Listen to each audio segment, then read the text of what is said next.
جنتیں ہیں جن کے نیچے نہریں جاری ہیں، ان میں وہ ہمیشہ ہمیشہ رہیں گے، یہ مہمانی ہے اللہ کی طرف سے۔ اور نیک لوگوں کے لیے جو کچھ اللہ تعالیٰ کے پاس وہ بہت بہتر ہے۔ یقیناً اہل کتاب میں سے بعض ایسے ہیں جو اللہ تعالیٰ پر ایمان لاتے ہیں، اور تمہاری طرف جو اتارا گیا اور ان کی جانب جو اتارا نازل ہوا اس پر بھی اللہ تعالیٰ سے ڈرتے ہیں، اللہ تعالیٰ کی آیتوں کو تھوڑی تھوڑی قیمت پہ بیچتے بھی نہیں، ان کا بدلہ ان کے رب کے پاس ہے، یقیناً اللہ تعالیٰ جلد حساب لینے والا ہے۔ اے ایمان والو، بہت پیاری اس میں آخر میں ہدایت کی جا رہی ہے کہ یا ایہا الذین آمنوا اصبروا وصابروا ورابطوا واتقوا اللہ لعلکم تفلحون، کہ اے ایمان والو تم ثابت قدم رہو، ایک دوسرے کو تھامے رکھو اور جہاد کے لیے تیار رہو تاکہ تم مراد کو پہنچ جاؤ۔ یہاں پہ کچھ ہدایت دی گئی ہیں کہ صبر کی حقیقت اور وہ یہ ہے کہ راہ حق میں جو مشکلات یا مصیبتیں آئیں اس پہ جمے رہیں، اور دوسرا مسابرت یہ ہے کہ اپنے دشمن کے مقابلے میں ثابت قدمی دکھائیں، اس کی راہ میں بازی لے جانے کی کوشش کریں تاکہ حق و باطل کی کشمکش میں استقلال اور پامردی سے حق کو کامرانی نصیب ہو۔ اور اس کشمکش اس کشمکش کے میدان جنگ میں فتح و شکست کا انحصار تعداد اور اصلاح پہ نہیں بلکہ اخلاق و کردار پہ ہوتا ہے۔ پھر یہاں پہ مرابطہ یعنی کہ مرابطت کا مفہوم ہے کہ اس دور میں دشمن سے مقابلے کے لیے اپنی سرحدوں کی حفاظت کے لیے آپس میں مربوط ہو جائیں، منظم ہو جائیں، ہر طرح کی لیٹسٹ ٹیکنالوجی جو آپ کو سب کو آنی چاہیے۔ اور پھر تقوی یہ ہے کہ ہر حال میں اللہ سے ڈریں، اپنے اندر اپنے جو ہے تقوی اپنا کریں۔ اور آیت نمبر 199 کہتے ہیں یہ آیت تب نازل ہوئی جب نجاشی فوت ہوا تو حضور صلی اللہ علیہ وسلم نے کہا اس کا جنازہ پڑھو، کیونکہ اس نے آپ صلی اللہ علیہ وسلم کی تصدیق کی تھی۔ تو یہاں پہ اس سورت کا خلاصہ یہ ہے کہ صبر کرو، رابطے میں رہو، اللہ سے ڈرو، کامیاب ہو جاؤ گے۔ کہتے ہیں کہ اللہ کے دن مورچے میں رہنا دنیا ما فیہا سے بہتر ہے۔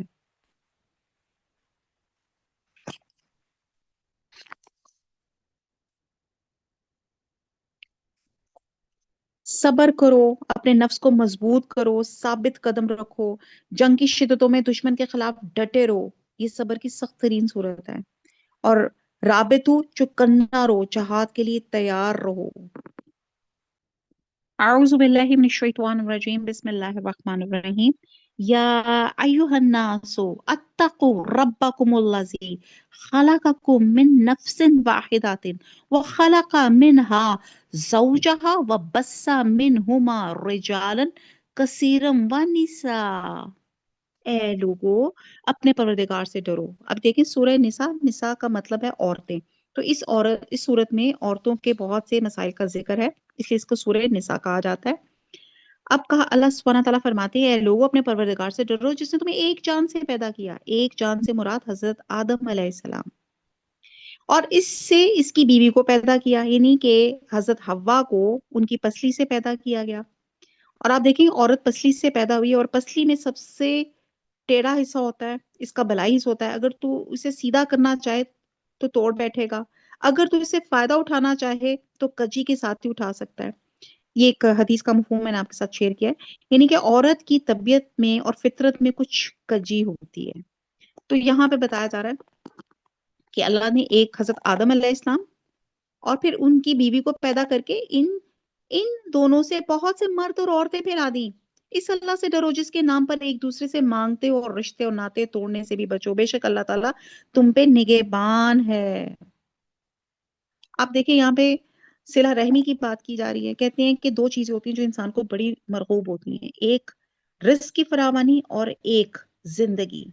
تو کہاں کہا جاتا ہے ایک حدیث کا مفہوم ہے اگر آپ رزق میں فراوانی اور اپنی کثرت عمر اپنی چاہتے ہیں تو صلہ رحمی کریں۔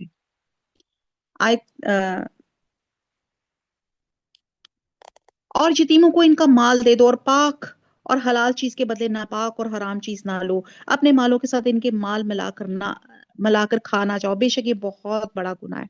اب آپ دیکھیں کہ ساتھ ہی اللہ تعالیٰ نے بتایا کہ اللہ تعالیٰ نے دنیا جو شروع کی وہ ایک مرد اور عورت سے کی، پہلے وہ میاں بیوی بنے، پھر وہ والدین بنے، اور پھر والدین بن کر پھر یہ رحم کے تعلق یعنی کہ بلڈ ریلیشنز آپ کے آ گئے جو بہت زیادہ امپورٹنٹ ہے، اور پھر اگر اس میں کوئی یتیم ہو جاتا ہے تو بہت زیادہ بتایا جا رہا ہے کہ یتیم کا خیال رکھنا کتنا ضروری ہے۔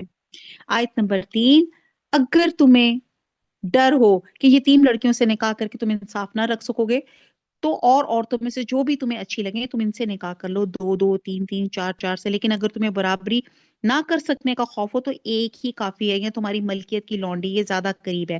ایسا کرنے سے نا انصافی اور ایک طرف سے پڑنے سے بچ جاؤ۔ کہتے ہیں کہ اس کی تفسیر حضرت عائشہ سے مروی ہے کہ صاحب حیثیت اور صاحب جمال یتیم لڑکی کسی ولی کی زیر پرورش ہوتی تو وہ اس کے مال اور حسن و جمال کی وجہ سے شادی کر لیتا، لیکن اس کو دوسری عورتوں کی طرح ان کو پورا حق مہر نہ دیتا۔ اللہ تعالیٰ نے اس ظلم سے روکا کہ اگر تم گھر کی یتیم بچیوں کے ساتھ انصاف نہیں کر سکتے تو ان سے نکاح ہی نہ کرو، تمہارے لیے دوسری عورتوں سے نکاح کا راستہ کھلا ہے، اور عورتوں کو ان کے مہر راضی خوشی دے دو۔ ہاں اگر وہ خود اپنی خوشی سے کچھ مہر چھوڑ دیں تو اسے شوق سے جشتا پشتا کھاؤ پیو۔ بے عقل لوگوں کو اپنا مال نہ دے دو، جس مال کو اللہ تعالیٰ نے تمہاری گزارن کے قائم رکھنے کا ذریعہ بنایا، ہاں انہیں اس مال سے کھلاؤ پلاؤ، پہناؤ اور اڑاؤ، انہیں معقولیت سے نرم بات کہو، قولاً معروفا۔ یہ بہت پیاری بات ہے کہ آپ کا باڈی لینگویج، آپ کی بات کرنے کا انداز کیا ہو۔ بہرحال اس کو انشاءاللہ تعالیٰ جب ہماری ڈیٹیل کلاس ہوگی نا اس کو ہم تفصیل سے پڑھیں گے۔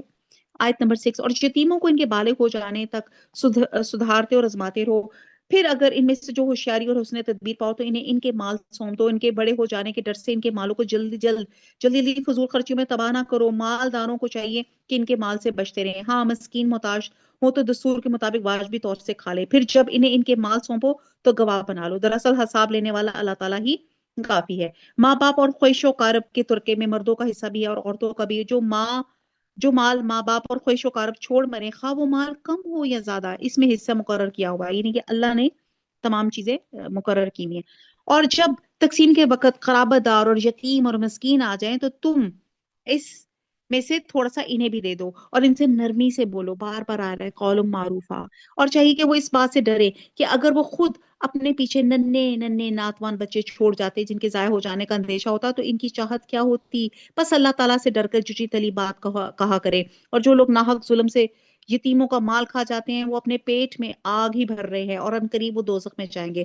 اللہ تعالیٰ تمہیں تمہاری اولاد کے بارے میں حکم کرتا ہے کہ ایک لڑکے کا حصہ دو لڑکیوں کے برابر ہے، اور اگر صرف لڑکیاں ہی ہوں تو دو سے زیادہ ہوں تو انہیں مال متروکہ کا 2/3 ملے گا، اور اگر ایک ہی لڑکی ہو تو اس کے لیے آدھا ہے، اور میت کے ماں باپ میں سے ہر ایک کے لیے اس کے چھوڑے ہوئے مال کا 6واں حصہ ہے، اور اگر اس میت کی اولاد ہو اور اگر وہ اولاد نہ ہو اور ماں باپ وارث ہوں تو اس کی ماں کے لیے تیسرا حصہ ہے، ہاں اگر میت کے کئی بھائی ہوں تو پھر اس کی ماں کا 6واں ہے۔